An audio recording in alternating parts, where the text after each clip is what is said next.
नमस्कार, मैं Chandan Kumar. News click के मामले में जांच रोज बरोज तेज होती जा रही है। इसी बीच आज न्यूज़ क्लिक के जो फाउंडर हैं प्रवीर पुरकायस्थ, उन्होंने दावा किया है कि not a single penny received from China. तो उन्होंने जो दावा किया है कोर्ट में, और सरकार का जो जांच एजेंसी है उनका क्या कहना है, इस पे हम बात करते हैं सुप्रीम कोर्ट के वकील उमेश शर्मा जी से। उमेश जी, अब क्या ताज़ा स्थिति है इसमें? उन्होंने जैसा आज दावा किया है कि नॉट अ सिंगल पेनी, मतलब एक पैसा भी नहीं आया है चाइना से यहाँ, तो इनके दावे में और जांच एजेंसी के दावे में क्या अंतर है? क्या देखिए, जो ये जांच एजेंसी का एलिगेशन भी यही है कि पैसा चाइना से चला, यूएस गया और फिर वहां से आया ये। अच्छा। और जो शेल कंपनीज के रूट के थ्रू ये आया पैसा। तो टेक्निकली देखा जाए, जो फैक्चुअली बात बोल रहे हैं कि चाइना से तो कोई पैसा इनके पास आया नहीं है, बिल्कुल सही कह रहे हैं। लेकिन अच्छा। जो पैसा चाइना से यूएस गया और वहां से नेवल राय सिंघम के जो अकाउंट, जो उनकी कंपनी का वेब्स है, उसमें घूमता घामता इनके अकाउंट में आया।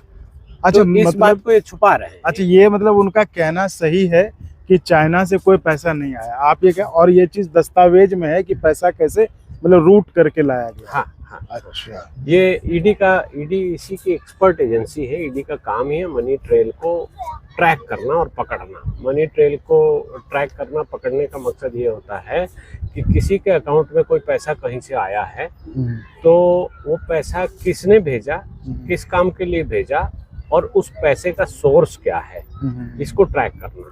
तो उस पैसे का सोर्स ये भी हो सकता है कि वो किकबैक में दिया गया हो, अच्छा। ड्रग के लिए दिया गया हो, आर्म्स की दलाली का दिया गया हो, या ब्लैक मनी हो, कुछ भी हो सकता है सोर्स। उसको ईडी ट्रैक करती है और ट्रैक सही से जब किया जाता है तो पता चल जाता है। तो मतलब कुल मिला के आपके कहने का मतलब है कि ये जांच इस बात को लेकर हो रही है कि ठीक है, भले ही पुरकायस्थ जी अपने बात पे सही हो कि चाइना से कोई पैसा नहीं आया, लेकिन जो मनी ट्रेल है, जो पैसा मतलब हो सकता है चाइना से शुरू होके जो है ओरिजिनेट होके वो यूएस और इस तरह से रूट से है, तो इसी की जांच हो रही कि ये पैसा कहाँ से कैसे आया है। हाँ, जांच इसी की हो रही है। चूंकि ये पत्रकार हैं और इनका इन्फ्लुएंस है, इन्होंने बहुत लोगों को पैसा उस रूट से दिया भी है।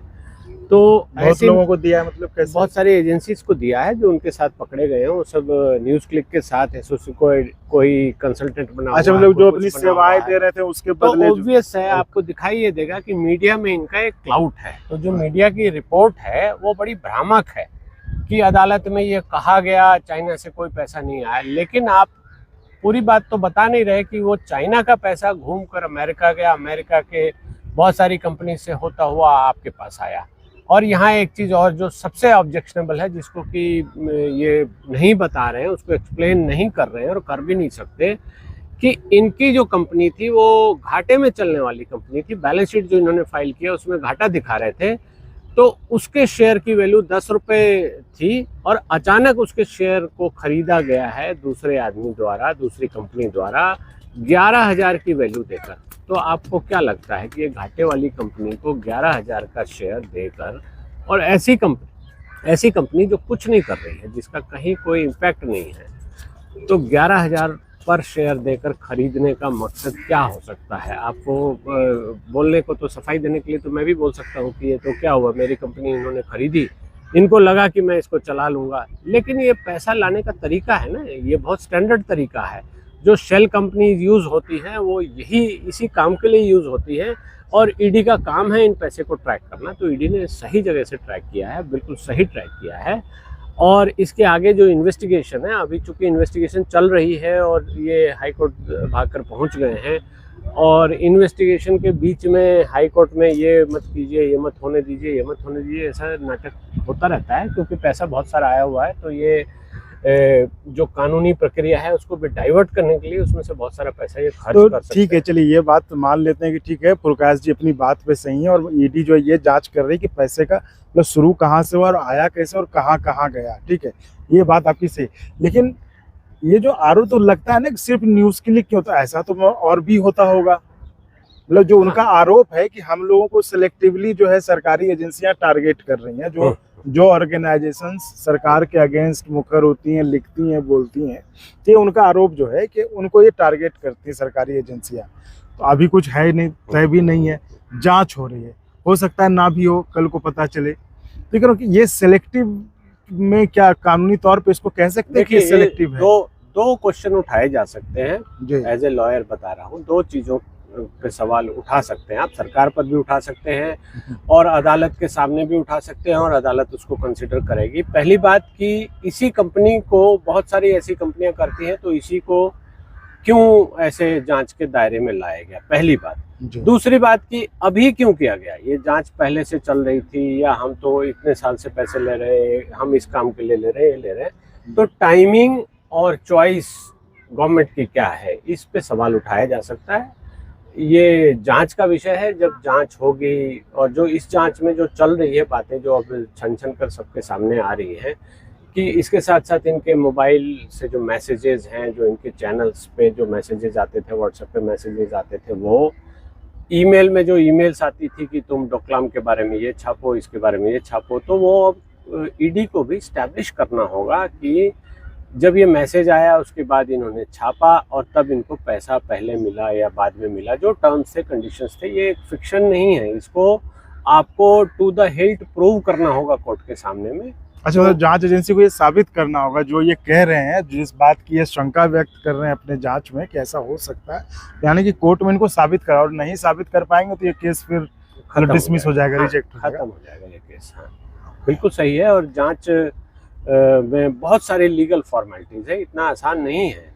आप इनका सिस्टम लेके गए हैं, इनका लैपटॉप लेके गए हैं, तो उसकी हार्ड डिस्क की मिरर इमेज बनेगी, कॉपी होगी, हार्ड डिस्क सीज होगा, फिर उसको इन अकॉर्डेंस उसकी कस्टडी प्रॉपर रही कि नहीं रही। ऐसा भी तो हो सकता है कि हार्ड डिस्क मैं लेकर गया और रास्ते में उसको इरेज कर दिया या किसी गलत जगह पे कोई और कंटेंट उसमें डलवा दिया।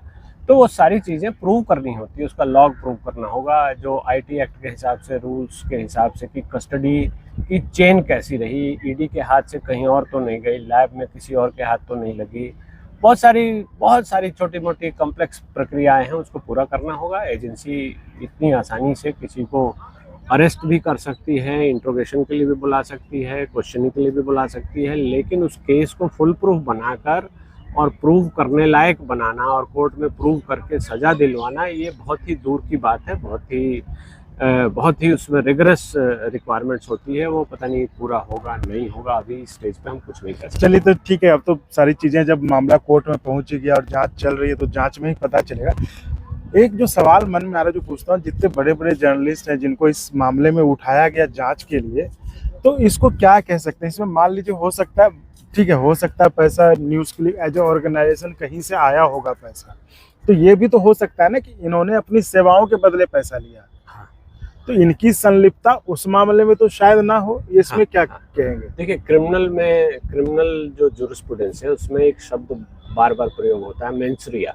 इंटेंशन क्या थी? अच्छा, जैसे इनकी डील पहले से चल रही है कि तुम ऐसा कर देना, ये कर देना, वो कर देना, और उस चीज को एजेंसी अगर प्रूव कर देती है कोर्ट के सामने, तो इनके इंटेंशन मेंसरिया आ गया कि इनकी इंटेंशन थी ऐसे डिसऑनेस्टली ये काम करना, भारत के बारे में ऐसी चीजें ये बताना, या लोगों को इन्वॉल्व करना, या दूसरे पत्रकारों को इन्वॉल्व करना और उनसे ऐसे आर्टिकल लिखवाना, ये करना। तो वहाँ इंटेंशन आ जाएगी, तो उनको बड़ी मुश्किल पड़ेगी।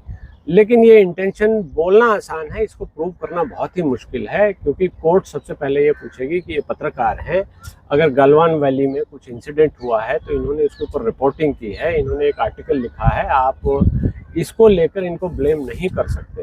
तो ये सारी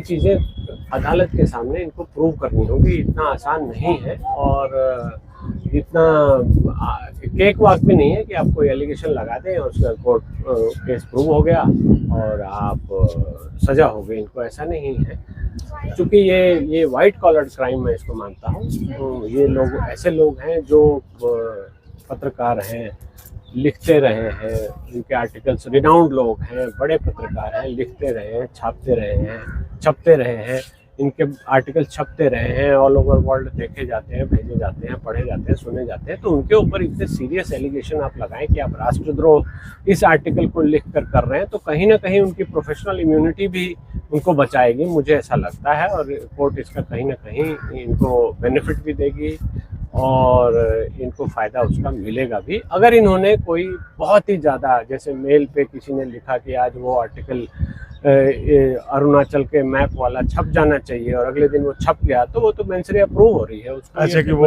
लिंक कनेक्ट हो जा रहा है कि कनेक्ट हो जाता है कि उन्होंने बोला बाहर से आया, अब वो बाहर से बोलने वाला कौन है, पैसा देने वाला कौन है, सारी चीजों को लिंक करना होता है।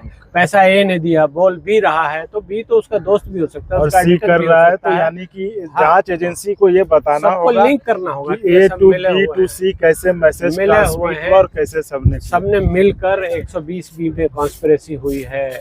उसके लिए आईपीसी का प्रोविजन है 120 बी की कॉन्स्पिरेसी हुई है। उस कॉन्स्पिरेसी में इन्होंने ऐसे ऐसे तय किया और ये मेल है इसको दिखाने के लिए, या कॉल हिस्ट्री है, या कॉल डिटेल हमने निकलवाई है, तो इनके मोबाइल से ये इससे बात हुई थी, इसको हमने इंटरसेप्ट किया है, या ये वीडियो कॉल है। बहुत सारी चीज़ें हैं, इतना आसान नहीं है। इसमें एजेंसी के भी पसीने छूट जाते हैं। अभी एलिगेशन लगा के किसी को क्वेश्चनिंग के लिए बुलाना या उसके सीजर करना, ये तो आम प्रक्रिया है, कोई भी कर सकता है, लेकिन इसके बाद जो उसका फॉल आउट होता है वो सब संभालना बहुत ही मुश्किल है, बहुत ही टफ है। और देखते हैं अभी आगे क्या। तो ये तो थी कानूनी स्थिति की क्या केस में अब तक क्या हुआ, और जो न्यूज़ क्लिक के फाउंडर थे, जिनका कि आज सारे प्रमुख अखबारों में आज प्रमुखता से ये छपा है कि उनका दावा है कि चाइना से एक single, not a single penny came from China.